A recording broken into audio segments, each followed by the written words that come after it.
such deposits in relation to an impeachment case pending before this court. Thank you, Mr. President. How would the authenticity of the documents then and the attachments be material in this case, considering that based on the testimonies of the witnesses, more specifically the president of PS Bank, he had actually confirmed the existence of those accounts and did not counter the testimonies based on the allegedly fake documents that there were in fact existing accounts that had similar, if not the same, numbers of accounts and the same balances, Mr. President? I think at this point the court cannot take a position on that. It's up to the contending parties to do their job to deal with that matter. That's Thank you for that. Yes. Of to be taken up in the course of the trial by the contending parties. I would not wish to suggest the remedies available to each side on this particular matter. I know that as trial lawyers, they know the procedures. Thank you, Mr. President. So ordered. Senator Pia Cayetano, Mr. President, on the journal. The gentle lady from Taguig. Thank you, Mr. President. This is a continuing concern I also have on the discussion earlier yesterday on the treatment of the alleged fake bank documents attached to the supplemental request for subpoena. I would just like to clarify the records, Mr. President, that yesterday, when the prosecution had the floor, Representative Fariñas made a statement, and this can be found on the journal, page 8. Sabi po niya, ipagpatawad po ninyo kasi po hindi naman po nila inobject. Pwede naman po nilang ipakwash. Katulad po nung isang subpoena namin ngayon, ino-object po nila, kaya hanggang ngayon hindi pa po na natin nadidesisyonan. Pero ito po ay talagang in-issue ng Senate President. Wala pong umangal sa mga membro, wala rin pong umangal sa mga partido. Kaya sa tingin po namin, nandoon po hindi lamang ang presumption of regularity noong pagka-issue ng kagalang-galang na Senado, kundi tumalima na rin po iyong kabilang partido dito sa supinang ito. Nais ko lang pong ilagay sa record na hindi po tama na wala hong umangal. In our journal, page 34 to 35, February 6, 2012, Senator Escudero stated, Mr. President, I thank the good gentleman for his explanation and also Congressman Tupas. Mr. President, I raise this issue actually if only to place on record and manifest that in granting the subpoena, the Senate is not in any way, and that is my understanding, tolerating any violations of law in order to obtain evidence or details of evidence to be subpoenaed. That in so issuing the subpoena, as specified by the order of the court, the Senate does not in any way allow nor does it give its consent for such practices in violation of the law to be done by either side, either by the prosecution or by the defense. I submit, Mr. President. Thank you, Your Honor. What's the pleasure of the... Well, I just want to clarify because I would have stood up on the same issue. I just want to be sure that we do not take as the truth the statement na wala ho sa Senado na umangal. Kasi meron po si Senator Escudero and if I recall, it was left at that. So to my mind, that is a pending issue. And as His Honor said, we now have the compliance which we will take up in COCO. So that is an issue. The Senate has not in any way the Senate is not in any way prevented from acting upon this because it is not an issue that we let pass. That is all I'd like to put on record, Mr. President. I just want to state for the record that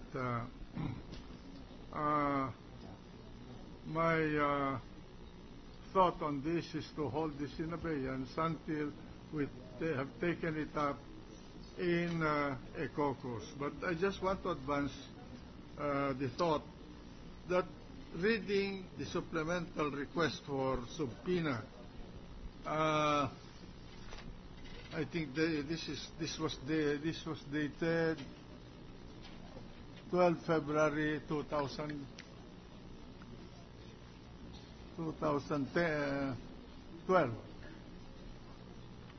Is this correct, Madam Clerk of Court? This is the supplemental request for subpoena. February 3. February 3. February 3. Rather.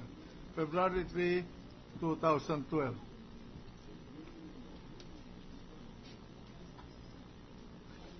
It is during this time that Mr. Prosecution, it was in accordance with this supplemental request that the question document was attached to this pleading. Yes, sir. Okay. Now,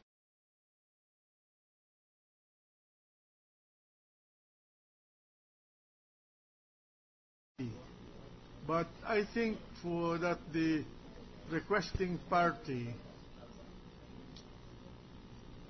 knew very well that the source of the material was of questionable nature. In fact, the mere knowledge that the source was anonymous should have given the prosecution enough caution to scrutinize the document before they presented it to this court as a basis for a compulsory process. They cannot pass the buck to this court because in our system of adversarial proceeding, it is the obligation, nay, the duty of the party seeking the assistance of this court to make it sure that the request is valid in every respect. And more so in the case of the prosecution, when the matter under consideration of the court involves a prejudice on the liberty or rights of a party. As the lady senator from Iloilo said yesterday, the ethics of the profession requires every lawyer representing a client to assume that responsibility. On the other side of the coin, the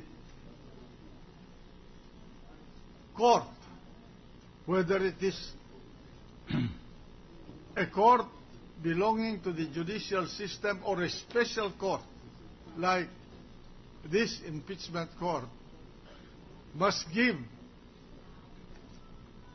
due course and presume the good faith of the requesting party with the knowledge that it has exercised the necessary caution to present to the court, hearing the case,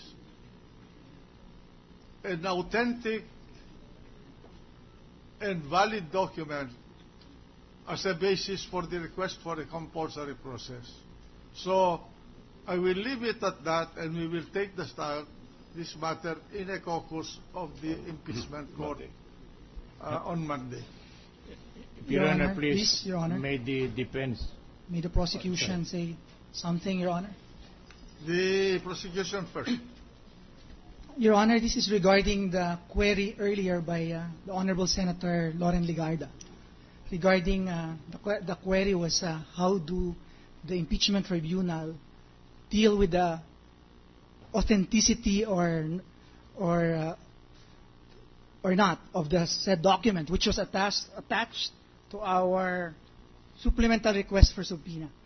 I just want to call the attention of the tribunal to page 83 of the record of the Senate, Monday, February 13, 2012. The presiding officer was questioning Ms. Tiongson, and I want to read. The presiding officer: you are the manager of Kalayaan branch of the Philippine Savings Bank. You are ordered by this court no longer by a subpoena you are orally ordered by this court